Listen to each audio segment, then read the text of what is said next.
दोस्तों, मोहन भागवत के एक बयान ने एक नई बहस छेड़ दी है।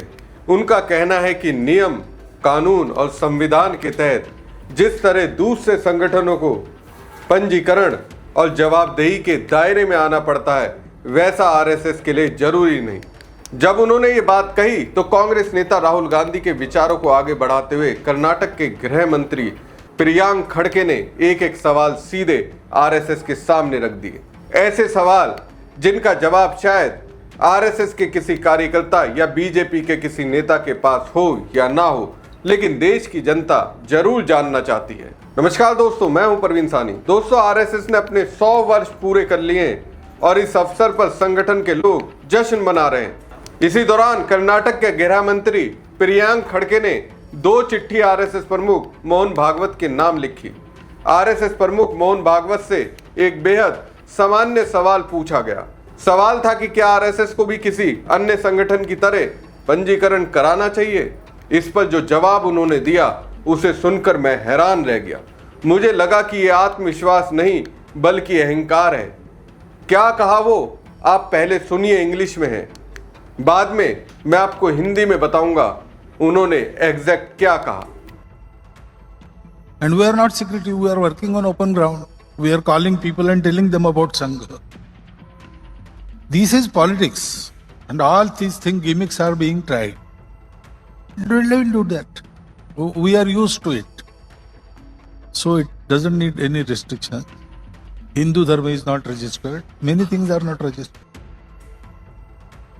Those who want to have funds from the government, they require registration. That has to be there. But Sangha, government knows Sangha is there. Government banned us twice, and that ban was released.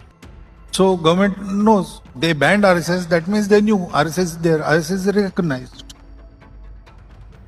So all this has happened over 100 years. Nobody told us that you must register. Mohan Bhagwat कह रहे हैं RSS को पंजीकरण की आवश्यकता नहीं है, जैसे हिंदू धर्म को किसी पंजीकरण की आवश्यकता नहीं है। आरएसएस कोई गुप्त संगठन नहीं है। हम खुलकर लोगों को संघ के बारे में बताते हैं। सरकार आरएसएस के बारे में पूरी तरह जानती है और पिछले 100 वर्षों में किसी सरकार ने हमसे पंजीकरण करने के लिए नहीं कहा, इसलिए पंजीकरण की कोई आवश्यकता नहीं है।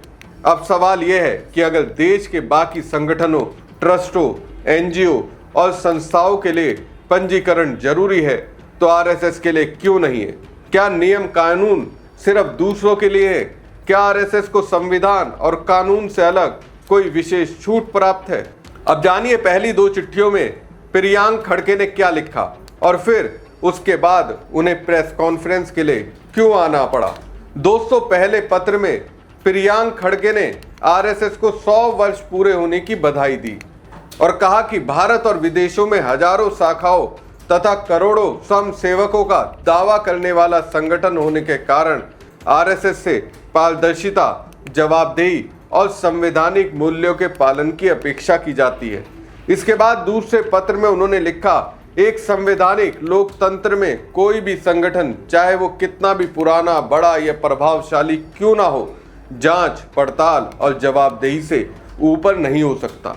सार्वजनिक जीवन में कार्यरत प्रत्येक नागरिक, संस्था, संगठन और समूह से कानून का पालन करने की अपेक्षा की जाती है। उन्होंने आगे कहा कि भारत में सरकारी लाभ लेने के लिए एक सफाई कर्मचारी तक का पंजीकरण आवश्यक है।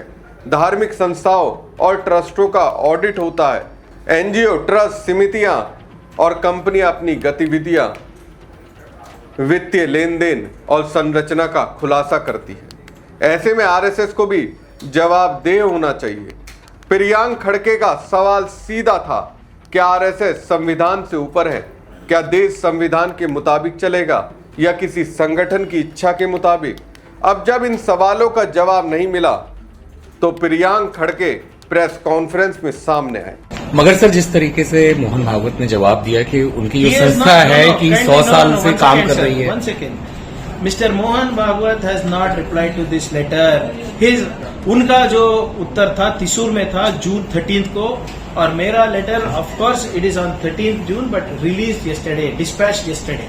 on June 15. Their argument is sir कि 1960 में हमने ये दे दिया है भारत के साथ अपना जो उनका पार्टी आरएसएस का कॉन्स्टिट्यूशन है वो सबमिटेड है भारत सरकार के साथ। 100 साल से वो काम कर रहे हैं और उनको कोई गवर्नमेंट से डोनेशन नहीं मिलता है, इसलिए उन्हें रजिस्ट्रेशन। अच्छा भाई, गवर्नमेंट से साथ कोई नाता नहीं है उनका, ना गवर्नमेंट से कुछ डोनेशन लेते हैं। सिक्योरिटी किसका लेते हैं? Advance security license, correct. वो जो ASL बताते हैं सिक्योरिटी का, वो किनको देते हैं हिंदुस्तान में? गृह मंत्री को, minister of external affairs, defence minister को। मोहन भागवत जी को कौन देता है? और वो किसके पैसे से देते हैं? टैक्स पेयर्स मनी ना। The security cover that is being given to Mohan Bhagwat ji is from tax payers money. Now you are not taking money from directly from government, okay. So if taxpayers' money is going to your security detail, your travel, somebody needs to explain. Let government explain. क्या आप कह रहे हैं कि हटा देना चाहिए, security cover नहीं होना चाहिए उनको, या That ऐसी is बात not. करेंगे?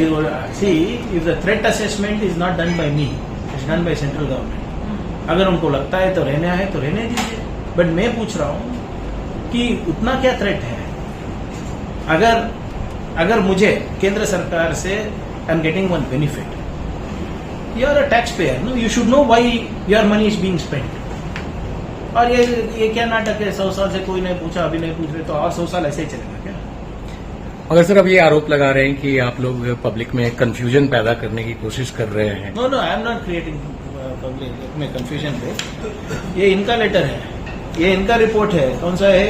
अखिल भारतीय प्रतिनिधि सभा। उनका कहना है कि हम कर्नाटका में 20 लाख लोग जमा करते हैं, 20 लाख लोग जमा करते हैं। और मैं कर्नाटका का गृह मंत्री हूं। Law and order is my forte, right? My responsibility, मेरी जिम्मेदारी है।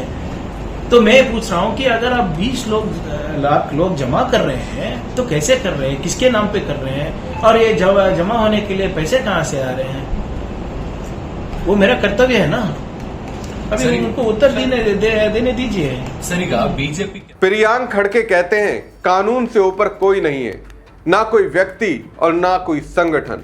उनका कहना था कि अगर आरएसएस के कार्यक्रमों में लाखों लोग शामिल होते हैं, हजारों शाखाएं चलती हैं और बड़े स्तर पर गतिविधियां होती हैं, तो जनता को जानने का अधिकार है कि इसके लिए धन कहां से आता है और संगठन की जवाबदेही किसके प्रति है। उन्होंने ये भी सवाल उठाया कि मोहन भागवत को दी जाने वाली उच्च स्तरीय सुरक्षा का खर्च आखिरकार करदाताओं के पैसे से ही उठाया जाता है। ऐसे में जनता के सवालों का जवाब मिलना चाहिए। दोस्तों, कांग्रेस का मानना है कि बीजेपी की राजनीतिक ताकत के पीछे आरएसएस की संगठन की शक्ति है। राहुल गांधी लगातार आरएसएस को निशाने पर लेते रहे। उनका तर्क है कि यदि आरएसएस की भूमिका और गतिविधियों को लेकर पारदर्शिता सुनिश्चित की जाए तो राजनीतिक परिदृश्य भी बदल सकता है। कर्नाटक में करीब 2 साल बाद विधानसभा चुनाव होने और दक्षिण भारत में आरएसएस की सबसे मजबूत मौजूदगी वाले राज्यों में कर्नाटक भी शामिल है।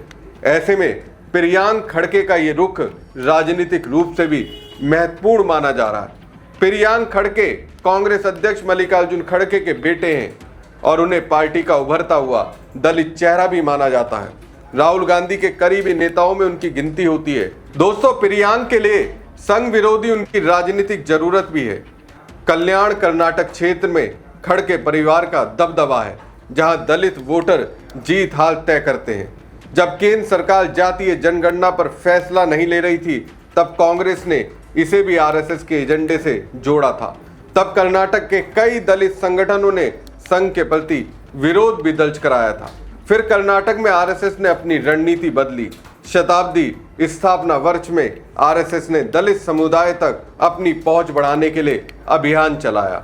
कल्याण कर्नाटक क्षेत्र में बीजेपी की मौजूदगी ना के बराबर है। माना जा रहा है कि संघ की मेहनत कांग्रेस के गढ़ में सेंध लगा सकती है।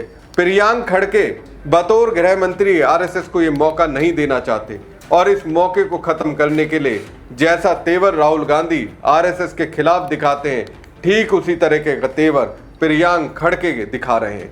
इसलिए तो 2 लेटर आरएसएस को उन्होंने लिखे और जब जवाब नहीं आया तो प्रियांक खड़के प्रेस कॉन्फ्रेंस करने आ गए और सवाल उछाल दिया जो काम भारत के सभी लोग कर रहे हैं, नियम कायदे के दायरे को फॉलो कर रहे हैं, उनके लिए अनिवार्य है, वही चीज आपके लिए क्यों नहीं जरूरी? क्या आप बायोलॉजिकल हैं, ऊपर से आए हुए हैं? आप हिंदुओं के मुद्दे उठाते हैं, हिंदुओं के अंदर नफरत की भावनाएं पनपाते हैं, तो क्या इसके लिए आपको छूट दे दी जाए? या फिर आप ये मानकर चल रहे हैं कि जो आपकी भाजपा कहती है कि 2047 तक आपकी सरकार रहने वाली है, क्या यही स्थिति होगी? यही सोच रहे हैं? अगर ऐसा है तो जवाब कांग्रेस की ओर से, राहुल गांधी की ओर से और जहां कांग्रेस की सरकार है आपको दिया जाएगा। दोस्तों, आपको क्या लगता है, आरएसएस को जो इतनी हाई फाई सुविधा बीजेपी की सरकार की ओर से मिली हुई है, मोहन भागवत को जो हाई लेवल की सिक्योरिटी मिली हुई है, क्या वो हमारे और आपके टैक्स की बर्बादी नहीं है? और क्या आरएसएस को एक संगठन के तौर पर रजिस्ट्रेशन कराना जरूरी नहीं है? आपको क्या लगता है? कमेंट कर जरूर बताइएगा और साथ ही पेज को ज्यादा से ज्यादा लाइक और शेयर कीजिएगा। धन्यवाद।